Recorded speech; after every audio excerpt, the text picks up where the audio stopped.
Tier 11, the absolute killer feature of the update 2.0. Don't be afraid. The new mechanics will not turn the game into a hero shooter. 3.1k base DPM, 3,600 HP with 1.8 aiming time. Welcome guys, in this video I will show you the dark side of tier 11 and also go through some new, extremely interesting stuff that Wargaming has announced regarding WOT 2.0. Something super new. We will reduce the price that are unique for every tier 11 vehicle. So watch the video from start to finish, as it took me roughly 10 hours. Enjoy. A new vehicle tier appears in World of Tanks for the first time. This is a very important step for the whole game. The new tier expands and improves tank gameplay while keeping its core and essence. It creates an atmosphere of discovery even for veteran players. 16 unique vehicles of 4 types await you at tier 11. 7 heavy tanks, 5 medium tanks, 3 tank destroyers and 1 light tank. Everyone can find something to their liking. This amount ensures that... So my main question is, because there's only one light tank at tier 11, that lighting is going to have a completely different matchmaking, right? It's got to be matched up against other tier 11 RHMs. So that's going to be an interesting one because it might complicate a little bit things for the matchmaker. But I'm not sure if they have thought about, probably they have thought about this. They must have. Now, because we do not know what kind of gimmicks these tier 11 tanks get, this can be quite dangerous for the game's intricate balance. Since tier 10s don't have gimmicks, tier 9s don't have gimmicks, all these skills and abilities can potentially make them incredibly broken. And so far we've only seen like 4 of them. But I'm going to run down why I think the new tier 11 RHM has one of the most powerful and overpowered skills that can actually decide games. Because that gimmick basically lets you ping a bush with a shot, and if you hit someone, that tank will be marked and then your allies will be able to kill it. I think that is an extremely toxic feature. You know, there's a big play in skill there. Let's say you play Prohorovka. You're gonna ping the most obvious bushes, right? Those tanks will get pinged. Your team will see them if you hit, and then they're gonna get eliminated, and then you have a freebie. And I think other light tanks that do not have this ability will suffer greatly because of that. I don't know if Wargaming is planning to add all the other light tanks as well with the same ability, but they must. In my opinion, they absolutely have to, because this ability is extremely broken. If the other lights don't get it, you're gonna end up with an even 90 situation where one tank just dominates because of a certain gimmick that they have over the other ones. And this is inherently toxic, I think, for game balance and playability. Really. But that's only the first 16 vehicles. In future, we're going to add new vehicles to this tier, each of which will have its own mechanics and other attributes that I will talk about soon. The volume of high tier content will expand gradually, now encompassing not 3 but 4 tiers, 8, 9, 10 and 11. Tier 8 will remain the entry point to the high tiers, where vehicles start resembling the tanks at the crowns of their branches. That's a cool map. Frontline. What map was that? Is it a new map? Or is it Frontline? That looks really, really cool. Frontline map. Another thing I don't understand is that World of Tanks has so many frontline maps, so many like different things. Why cannot they just cut out like parts of the frontline map, rework them a little bit, you know, to make them balanced, and then put them in random battles? Look how stunning this map looks. It looks really, really good. And in my opinion, it looks way more World of Tanksy than the new map that they revealed. This, whatever, Dark Scabbard, or I don't know what it's called. Look at it. I think it looks way more realistic, like a Libyan desert kind of vibe, you know? At Looks really good. Of their branches. Frontline, Onslaught, Light and other modes, all that remains tier 8 territory. They keep their battle tier, while premium tanks of this tier still be a reliable source of credit income. Premium tier 9 will start earning even more than before, and also keep bringing you rare currency, bonds. Tier 9 as a whole will become a part of a new ecosystem. The thing is, there are not many tier 9 tanks that are actually fun to play, in my opinion, premium tanks. How many can you name, chat? I can name this one, the Char, the 752, the Tiger Mouse probably, the DZT, KPZ. So like six of them. But in my opinion, tier 9 premium tanks, they really have to be brought up to the level as tier 8s. And I think there's also a problem because the shells at tier 9, they cost more than at tier 8. Like a Progetto shells cost like what? And that's why it makes the really good farming tank, because barely pay anything for ammunition, and you know, the higher tier, more expensive the shell is usually. So it's good that they make the profitability more by nerfing the repair costs. Tier 10 will keep its current gameplay, but now you can not only play but also research your preferred tier 11 vehicle. With the release of 2.0, tier 10 will remain the main tier for serious competitive play like Onslaught or Maneuvers. Okay. And of course, So tier 10 is going to stay the main tier for all these competitive modes. I think that's a good thing, especially before they fully like bring in the balance for tier 11 tanks, because we don't know how that's gonna work. We have literally no idea how any of that is gonna be working, right? There's gonna be obviously a meta vehicles that are gonna be way more powerful than others, and people are gonna min-max those and then dominate. So until that meta is like settled and they potentially buff and nerf tanks at that tier, I think that's a good decision to remain at tier 10 until then, because the tier 10 meta right now I would say is quite stable, but I would say there's nothing like crazy that is breaking the meta. No chieftain, the 279 has been nerfed, and all the other tanks have been brought up to balance in the last couple of years, I would say. And there's also no cheats or hacks that will make you annoyed. Speaking of hacks, it's super important to stay safe when browsing online, and today's sponsor, Surfshark VPN, does exactly that and a whole lot more. Let me explain. Surfshark keeps your data safe on public Wi-Fi, hides your IP address, and even blocks trackers and malware. It's private, it's convenient, and it helps protect your device from getting compromised by nasty digital intruders. But wait, Surfshark does even more. Ever planned some self-time on the couch, booted up Netflix, and search for a show, only to find that it's not available in your region? Been there, done that. Like Mr. Robot, it's not on Netflix in Spain, but flip on Surfshark, set your location to the US, refresh Netflix, and boom, there it is. Plus, with just one Surfshark account, you can protect all your devices at once. No limits, no extra cost. And here's the best part, you can try Surfshark completely risk-free. They offer a 30-day money-back guarantee, so if it's not for you, no worries. So go to surfshark.com/kajzoo or use code kajzoo at checkout to get 4 extra months of Surfshark VPN. Also, I had a really good thought for myself. I would have been extremely happy. I don't know why. I would have been extremely happy if the tier 11 tanks are real ones, like Merkava, M60. I've been given a list of 16 tier 11 tanks. I know why they decided to go with the fake tanks, because this way people are not going to complain that the stats are not historical. So there's so many things, so many tanks that they could have put in, and the only reason, well, that's what he said, that the only reason they didn't put them in was because they didn't want people to complain about the lack of historical accuracy when it comes to their stats, right? And this is something that I don't think would have been that big of an issue. I think the fake tanks are way bigger of an issue, at least in my opinion. I would have felt way more motivation and compelling like drive to actually get those tanks instead of the ChatGPT ones. There's so many tanks in this game that did actually exist and have their own guns. They have guns that were never put on them, and nobody's complaining about that. I've never ever seen a comment that was complaining about this stuff before. That's why we're introducing special mechanics, each created specifically for a particular tier 11 vehicle. I've already elaborated on this, but I don't think you have to give a gimmick to tanks to make them feel special. There's so many tanks in this game that are extremely unique. They have all these different gimmicks, Leopard 1, that are not really gimmicks, but a very unique playstyle that don't require like any kind of additional skills, like these hero shooter skills that make you feel like you're playing League of Legends or Valorant, to actually feel unique and be powerful. And there's so many tanks like that, and we don't even know what the gimmicks are. We only know like a handful. We only like 3 or 4 gimmicks from the 16, and I'm honestly afraid to find out what gimmicks Wargaming has assigned these tanks, and I'm very skeptical about them not being completely overpowered. When you press X button, the Tashenratte fires a high explosive salvo from its 2 auxiliary guns. So I actually went ahead and asked Wargaming, and they said that each auxiliary gun on the Tashenratte has 250 damage with 80 penetration. This is an HE shell, and it has 40 seconds reload after upgrades.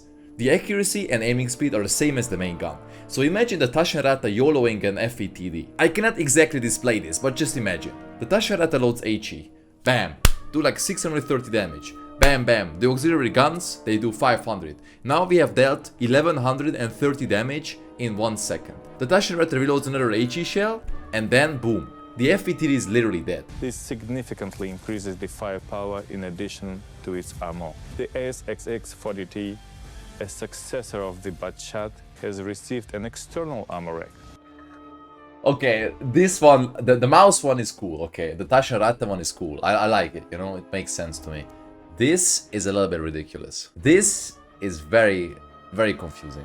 And I have to apologize to Wargaming here, because this is actually not a fully ChatGPT tank, and even though this tank may seem completely ridiculous, it actually has some historical basis. And I also attached some drawings here that I got on my Discord server. Thank you, Atlas, for doing some research. It gives you full control over the loading process. You decide for yourself how many shells will be loaded into your magazine. The Leopard 120 Verbessert has a ballistic calculator that improves What is it? What does it actually do here? accuracy and gun stabilization. Ballistic calculator. So it's basically, I guess it's a mode where you just get more accuracy and more stabilization. So essentially an STRV that you don't need to, but you don't need to actually stay stationary and get locked out of moving. This highlights and strengthens the Leopard sniper role. The I wonder if they gave the Leo any turret armor, because this is a different turret, right? I wonder if this seems pretty sturdy, but again, I have no knowledge about this turret. I have no idea if this is actually stronger. It looks a lot more sturdy. And I also wonder how much alpha damage they gave the 120mm, because the Leo has a 105 and it already has 420 alpha. So I really am curious how much alpha they gave it. Like, is it 460, 470, 480, 500, you know? new mechanics don't turn the game into a hero shooter. They aren't superpowers that can completely decide a battle outcome. I mean, I would argue that the light tank's ability is kind of superpowery. That can actually outright decide the outcome of a battle. Because let's say you're facing off against two light tanks. You actually ping the right bush, enemy light tank gets removed. You ping another bush, he gets removed. And that light tank gets removed because you just ping the bush, you use the ability. And maps like Murovanka, Malinovka, Prohorovka, they can literally be decided by one light tank. A singular light tank can decide the whole battle. These mechanics just add more tactical depth. They open up more opportunities for team play. This is a new gameplay edge built into the familiar rules of the game. Having special mechanics for each vehicle is a completely new approach for creating tanks. It means that I like how that Crusher has an aileron, by the way, like a GT3 or...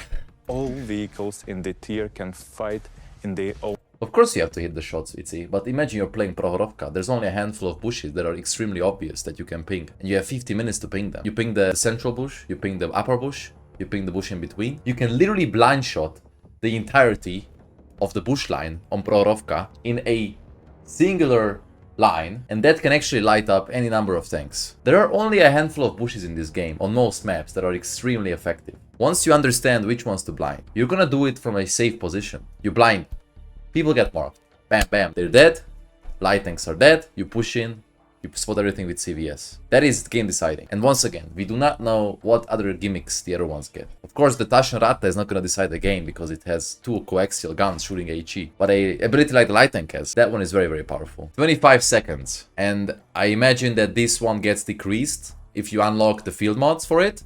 And it probably gets decreased with the usage of like food, brothers in arms. 25 seconds is nothing. If this gets decreased below 20 seconds, this is way, way, way too fast. I think if this was like a minute, maybe 45 seconds, 50 seconds, that would be balanced, yes. Because then you would have one opportunity every single minute to shoot. Not like all other tanks in the game. At the same time, we've tuned the balance to ensure that tier 10 and even tier 9 vehicles always have a chance, and there are gradual growth in effectiveness as tier increase. Each tier 11 tank is stronger than its predecessor at tier 10. Which is logical, but the mouse could well stand its ground against the Tashenratte. The new upgrade system is being introduced specially for tier 11, and it provides a wide range of opportunities to improve your... So I think this is also very, very unnecessary. Again, this is just what I think. The field mod mechanic we have in the game is very good. It's very good because you have a choice to make. You either take the left option, which gives you certain bonuses, but nerfs other things of your tank, or you take the right option, which takes those bonuses away and gives you some other ones, while nerfing your tank once again in a different way. Here, this is a linear system, which means that you get to basically go down an XP tree. I think giving people choice, like what to like max on their tank, min-max it the way they want to play it, was a really smart addition with the field mods. For example, you play a Leo. What do you want? Do you want to sacrifice more accuracy for more DPM? Or do you want more accuracy at the cost of extra DPM? I think that is really, really smart, and it was a good feature. If anything, they could have expanded upon the field mods tree that they have in the game and added an extra one. And they could have also just completely customized it for each and every single one of these new tanks. They could have created a custom tree that benefited them. For example, Tashenratte, do you want to have more DPM? Okay, we're gonna take some of your HP. Do you want to have more HP? Okay, well, we're gonna take some of your DPM. And that allows for like different decisions and different playstyle and different ways to augment your tank, while making sure that it is actually the best suitable for your own playstyle. Tank has received its own upgrade tree, consisted of 25 upgrades. Small nodes give a moderate boost to characteristics, while big ones 100 HP. second equipment slot, because the new system replaces field modification for tier 11 vehicles. To unlock upgrades, you only need one base currency, XP. No additional complications. And you can unlock everything. You just need to choose what you want to get earlier and what to put aside for later. The new upgrade system provides new opportunities and doesn't impose any limitations. For example, boosting survivability won't come at the cost of mobility. You can upgrade your tank in many aspects at once, and each week Unpopular opinion, by the way. I start to like the UI more and more. I was never against it that won't much. come at the but- cost of mobility. You can upgrade your tank in many aspects. I think what's really confusing for some people is that the menu is here. Like the stuff that used to be on the top, it's here. I think if they would have kept it like here, somehow, it would have been way better. But it's like here. I like the style on the bottom. The carousel looks nice. In my opinion, this looks pretty good. It looks modern. I start to like it more and more. And I think the graphics are good here as well. New shell types, new icons for this. However, what I'm missing about from the game is the fact that they did not touch the in-game UI. The in-game UI is literally 15 years old. It never changed. Okay, we got like HP counter, we got damage counter, we got like extra stuff on the minimap. The layout, the basic UI layout never changed. And I think it would have been great if they created a new in-game UI as well, because there's so many things that they can make like a little bit more modern, a little bit more up to standards of 2025. I think that would have been a great addition. I'm very surprised that they touched the garage before the in-game UI, because the in-game UI has literally never been updated. The garage has been updated, as far as I know, at least a couple of times. And you'll be able to get the new customization elements, exclusive to tier 11. Stat tracker shows everyone around how many tanks your vehicle has turned into wreckage. You know, I think customization is cool. I think that's a good idea. You can flex how many kills you get there. It's not invented by Wargaming, obviously. CSGO has said it for 20 years. New volumetric style add depth to the vehicle texture without changing the external geometry. Separate customization elements for gun barrels, camo nets. At the moment, Tier 11 provides all the necessary space to introduce all the innovations we planned. We don't force changes. Gameplay at high tiers will develop naturally, depending on how players interact with Tier 11. We're in no rush. Battles at this new tier work by the usual rules, but they feel fresh. Tier 11 is easy to jump into since the foundation is familiar and clear. But at the same time, each battle will bring new situations, new challenges, and new excitement. I think that was a pretty good presentation. I like the video. I like the way he explained things. Overall, I am very, very excited to create content about all the new tanks. For now, I gave myself a goal to 3-mark every single tier 11 and finish all the PvE missions and then get the VZ60S. I'm starting to develop a liking for all that has been done, because I have this inner optimism that wants to come out, you know. I've been very skeptical because of the way the player base was treated by Wargaming. The lack of updates, the monetized content, the predatory monetization, the loot boxes, this event, that event, pay this, pay for that, you know, without actually like investing back. I really feel like this patch should have been given us in smaller doses over the last couple of years/months. It would have, I think, prevented a lot of people from leaving the game, because the lack of content that they were not seeing actually come to the game. And I think it would have also been a lot better to bring back people at a steady pace. I think Wargaming also should like bring in more people who have a face for the company and not just like AI voice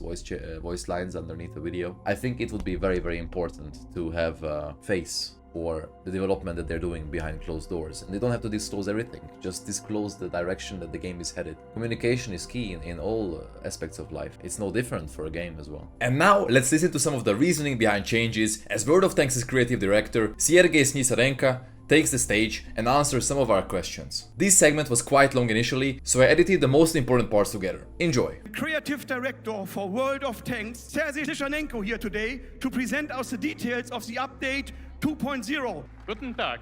He's a nice guy, Our by the way. team. I met him. So, update 2.0 is not just another update. It's the biggest combination of game evolution and quality of life changes in the history of World of Tanks, packed into one huge update and spiced with massive rebalance. 2.0 is all about changes that push the gameplay experience to the next generation, and the introduction of new systems and the upgrade of some old ones. This is not about small fix, it's about a solid foundation for our future updates. Now our goal to keep the World of Tanks fresh and engaging for our old players and new audiences. The matchmaker. The huge amount of quality of life requests was always connected with matchmaker.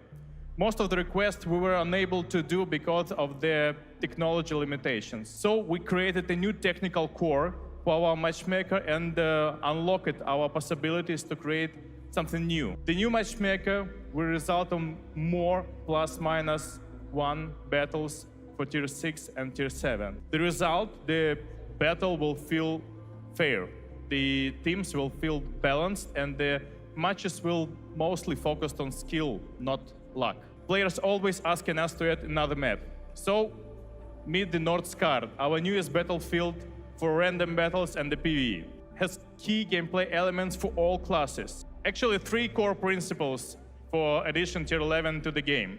First is to give veteran players and the new players the new long-term progression goals. The second is introduce mechanics that create a new gameplay layer and fresh metagame at endgame.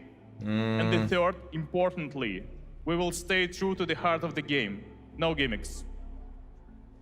It expands and improves World of Tanks gameplay while keeping its essence and foundation. In Tier 11, you can feel the spirit of the predecessors. Every vehicle actually performs a familiar role in battle, but in a new way. Of course, each Tier 11 vehicle is stronger than its predecessor, which is It would be weird logical. if they were not. However, the balance is set up to provide a reasonable gap in effectiveness as tiers increase. For example, the mouse could stand its ground against the Tashenratte. Naturally, the Tier 11 vehicles have good characteristics, but it wouldn't be enough to just create stronger tanks. That's why we're introducing new mechanics that are unique for every Tier 11 vehicle. We call them specials. Each special mechanic is designed specifically for a particular 10-11 vehicle. This is what makes the new vehicle special. The mechanics have been crafted to highlight the vehicle's unique traits. These can be active abilities or passive buffs that activate automatically. For example, when you press the X button, the Tashenratte fires a high explosive salvo from its 2 auxiliary guns. This significantly increases its firepower in addition to its armor. The ASXX40T, a successor of the Bot-Shat, has received an external ammo rack. It gives you full control over the loading process. You decide for yourself how many shells will be loaded into your magazine. The Leopard 120 for Bessert has a ballistic calculator that improves accuracy and gun stabilization. This highlights and strengthens the Leopard's sniper role. Okay. Don't be afraid. The new mechanics will not turn the game into a hero shooter. They aren't superpower that can completely decide. I hope better that sentence outcome. is gonna age well. Just add more tactical depth. The new upgrade system is being introduced specifically for Tier 11, and it provides a wide range of opportunities to improve your vehicle. Each tank has received its own upgrade tree consisting of 25 upgrades. How many? Small nodes give a moderate boost to characteristics, Moderate. while big ones give a significant boost. For instance, the Tashenratte can get 200 hit points, plus 2 kilometers per hour to its top speed, 100 horsepower, and even a 20% reduction to its auxiliary gun's loading time. That doesn't seem very balanced. 520 alpha, 1.8 aiming time, 3.1k base DPM. I don't know if that's without the guns. 3.6 thousand HP, 20 top speed. with 1.8 aiming time. Dude, that is already insanely busted. The upgrades will provide access to alternative loadouts and a second equipment slot, because the new system replaces field modification. That's a problem, because field modifications actually gave you a choice that you had to make. Because if you chose the left one, then it meant that you were gonna get some negative stat on top of the bonus that you're getting here. But this is just completely linear. There is no negative whatsoever over in this system. The new upgrade system provides new opportunities and doesn't impose any limitations. This is a journey, not a puzzle. For example, boosting survivability won't come at the cost of mobility. It should. You can upgrade your It tank should. in many aspects at once. And each vehicle will have its own upgrade list. Tank looks matter, and this aspect is not ignored at Tier 11. Stat Tracker shows everyone around how many tanks your vehicle has turned into wreckage. First off, it's an additional incentive to play in your favorite What did I just see? My brain. medics. What? What? First off, What? it's an What? additional incentive to play in your favorite vehicle. And What? besides that, Tier 11 introduces a huge set of new mechanics. When we gather the first data and the players' feedback, we have to make a set of adjustments and tweaks. At some point, that includes evaluating Tier 11 vehicles. When are we planning to introduce new tank nations? So could you maybe enlighten us a little bit what our vision or your vision on this one is, please? Of course, I like new lines and nations, but right now our first priority is finalizing the existing lines with Tier 11 vehicles. New nation and tech tree lines? Yes, possibly yes, but only when our foundation is solid. The vehicle rebalancing in a 2.0 is by far our biggest ever. We're talking about it more than 10,000 lines of adjustments. We have fixed some of the most persistent pain points players have raised over the years. I will explain the logic. First of all, we had to fix all major issues with the progression before adding Tier 11, especially experience on stock tanks. Remove some legacy models and limitations. Review the current state of all classes and fix what is needed. For example, HP of light tanks, some mid-level vehicles and underperforming lines. Stock vehicles will all have better firepower, better mobility and much more enjoyable experience as you climb through the tiers. What I would like to inform you, something super new. We will reduce the price for Tier 8 and 9 premiums. Oh. The final price will depend on the current price range, with the most expensive tanks getting the biggest reduction. You can find the detailed information in a topic article on our site soon. Second, we will increase the credit farm for Tier 9 premium vehicles. So, to sum it up, I honestly think we heard a lot of promising things from Sergey. I am very much excited for this update, despite of me being extremely skeptical about some of the unhistorical vehicles and gimmicks that are coming to the game, including the light tank one, which I highlighted in this video before. Additionally, some of you have raised a number of interesting things in the comments that I would like to address. Many people think I am faking acting surprised and that I knew exactly what was coming to World of Tanks in patch 2.0. But the truth is, everything you see here is genuine. There have been 3 summits and probably a lot more smaller meetings with other CCs where this update has been thoroughly discussed, including 1 summit in 2024 and 2 in 2025. I was only invited to the first one in 2024, and to the best of my memories, there I was presented the general outlines of where the game is headed, which was Tier 11 tanks, as well as some other features. I had no idea what kind of tanks they would be, as in historical or not, neither had an idea about them having these special abilities. Others question why I am making only negative content as of late. My content isn't necessarily negative. I am honest and very skeptical because of how we were treated as a player base in the last couple of months/years. I will not sugarcoat features and additions that I don't like, and do not forget that 95% of content on my channel has been nothing but gameplay, showcasing the game in a positive light, emphasizing just how fun World of Tanks can be. At this moment, my plan is to make content about every single new Tier 11 tank, while 3-marking all of them, and also finish the new PvE and PvP missions. So you can expect a lot of videos in the near future, and don't forget to also tune in at twitch.tv/kajzoo for daily streams and drops. Thank you for watching.